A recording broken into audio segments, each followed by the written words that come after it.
the hotel contract status. First things first, I gotta open the hotel contract tool. So I'm gonna click on Research up at the top, Inquiry Screens, and then Research Hotel Rates. All right, click on those three buttons. And it really does have a smiley face, it's kind of cute. This is the hotel contract search tool. I'm going to paste my hotel ID in the hotel number spot. There's my hotel ID right there. All right. And then I'm going to push enter. It's got to be the enter key 3 times. Enter, enter, enter. Okay. And that displays 3 different areas of information. All right, this top half of the tool up here gives me info about the hotel property, not really what I need. This bottom half is about the different contracts and the status of each contract.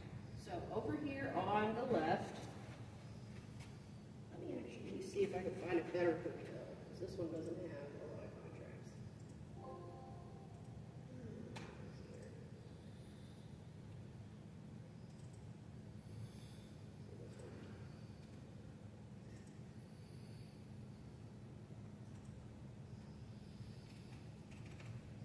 There we go, that's better. Okay.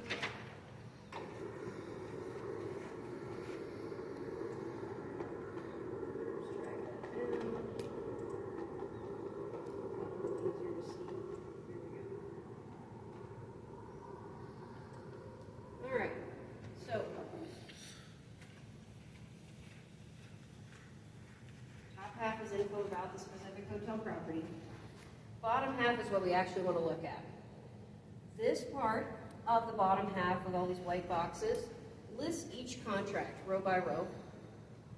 The vendor is the hotel, so that's going to be your hotel ID number. That's all that is. You'll notice this number and those numbers are all the same. That's my hotel ID. The customer, that's the client company. So any numbers in this column are client company numbers. Those are customer numbers for the company. All right. The rest of this you don't really need to pay attention to. That's not our area of things to mess with. First things first, when you pull up the contract status, you're going to need to check to see what kinds of contracts the hotel has with us. And you can tell what kind of contract it is by whether or not the customer field next to each contract is blank. If the customer field is blank, like for this first one, that is a general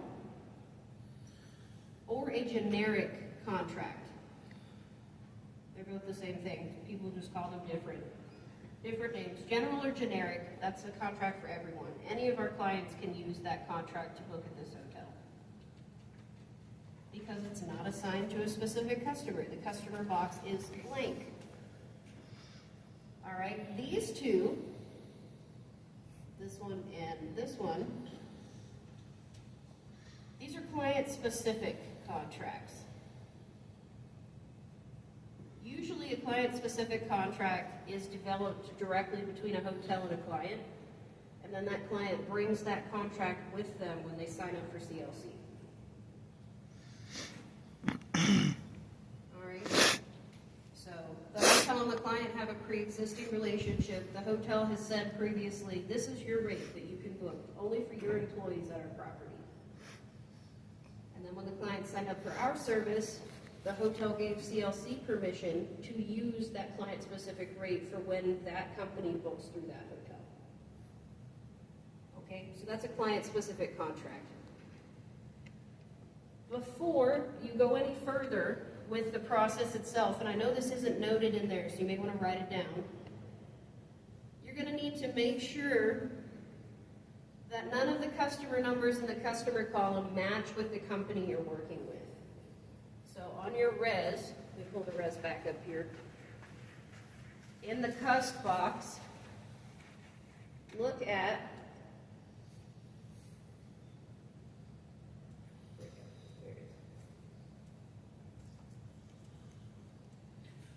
the cust customer number right up here, and make sure that doesn't match with any of the customer numbers down here.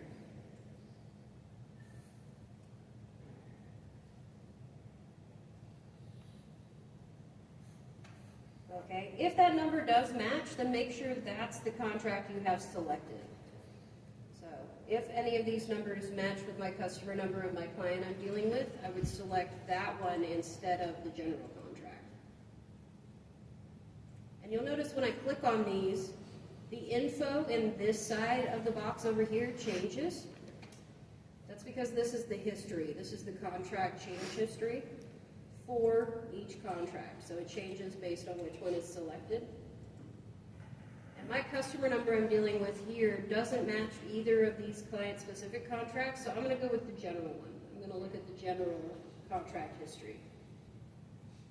And this side of the screen looks terrifyingly complicated. It's really not. The only column you're paying attention to is the status, and the only line of the status you're paying attention to is the first one. All right, and just like the last box in your instructions in your manual say, there's an A status. A stands for active. And there's a C status. C is canceled.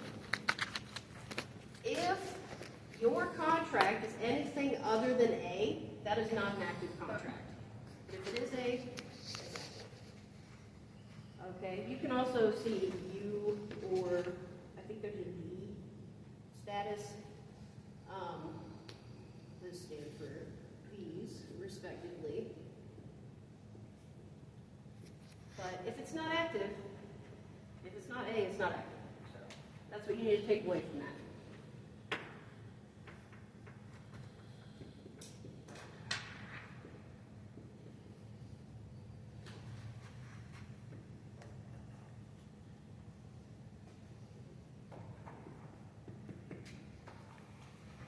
All right, so in the context of what we're talking about, in this larger process of reporting hotels to our contracts division, we need to check the hotel contract status using this tool, and we can only continue reporting the hotel if the status is active, is A. If the status isn't active, it's not a contracted hotel, there's no point in reporting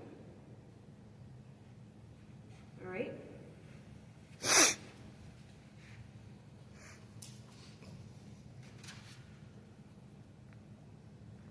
The next process that is connected to this bigger procedure here is checking for blackout dates.